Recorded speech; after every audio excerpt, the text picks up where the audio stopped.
Mobile పనిచేయడానికి ముఖ్యంగా కావాల్సింది ఈ క్లిప్ లో చూపించే సెమీ కండక్టర్. ఈ సెమీ కండక్టర్లు మొబైల్ కి బ్రెయిన్ లాంటివి. ఇండియా సెమీ కండక్టర్ల తయారీలో వెనకబడడం వల్లనే మనం ఈ China, US, south Korea smart ఫోన్లను వాడాల్సి వస్తుంది. స్మార్ట్ ఫోన్లు ఎప్పుడు పేలుతాయో, ఎప్పుడు హ్యాక్ అవుతాయో అన్న విషయం ఎవరికీ తెలియదు. ఈ విదేశీ స్మార్ట్ ఫోన్లు మనకంత సేఫ్ కాదని ఇండియన్ గవర్నమెంట్ 77,000 కోట్ల రూపాయలు ఈ సెమీ కండక్టర్ల తయారీ కోసం ఇన్వెస్ట్ చేసింది. 2030 లోపు ఇండియాలో తయారైన స్మార్ట్ ఫోన్లు చూడొచ్చు. ఇలాంటివి కాదు, ఇంకొంచెం మంచివి. నెట్ఫ్లిక్స్ లో లాంచ్ అయిన ఈ స్క్విడ్ గేమ్ 2009లోనే తీయాలని ప్లాన్ చేశారు హాంగ్ డాంగ్ యూక్. ఈ కథ ఫిక్షనల్ గా ఉందన్న కారణం వలన చాలా ప్రొడక్షన్ కంపెనీలు తీయడానికి ముందుకు రాలేదు. 2020లో రిలీజ్ అయిన ఈ స్క్విడ్ గేమ్ ను 28 రోజులలోనే 11,10,00,000 మంది వ్యూవర్స్ చూశారు.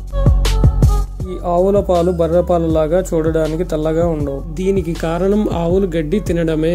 గడ్డిలో ఉండే కెరోటిన్ వలన పాలు కొంచెం పసుపు రంగులోకి మారుతాయి. ఆవు ఇచ్చిన పాలు పసుపుగా ఉంటే ఆ పాలు తాగే మనం తెల్లగా ఉంటాం.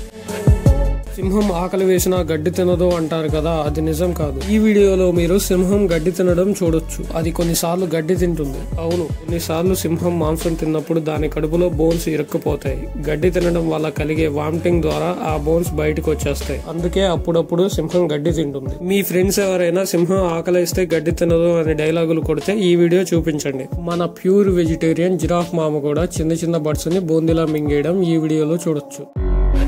మనం తలకి రాసుకునే పారాషూట్ ఆయిల్ ని స్టార్టింగ్ లో కుకింగ్ కోసం చేశారు. ఆ టైంలో కుకింగ్ ప్రొడక్ట్స్ మీద ట్యాక్స్ ఎక్కువగా ఉండడం వలన పారాషూట్ కంపెనీ ఆయిల్ ని హెయిర్ ఆయిల్ కింద కన్వర్ట్ చేసింది. అప్పట్లో బ్యూటీకి సంబంధించిన ప్రొడక్ట్స్ మీద తక్కువ ట్యాక్స్లు ఉండడమే దీనికి కారణం. మన ఫోటోలో చూస్తున్న పారాషూట్ ఆయిల్ వంట కోసం కూడా యూజ్ చేయొచ్చు.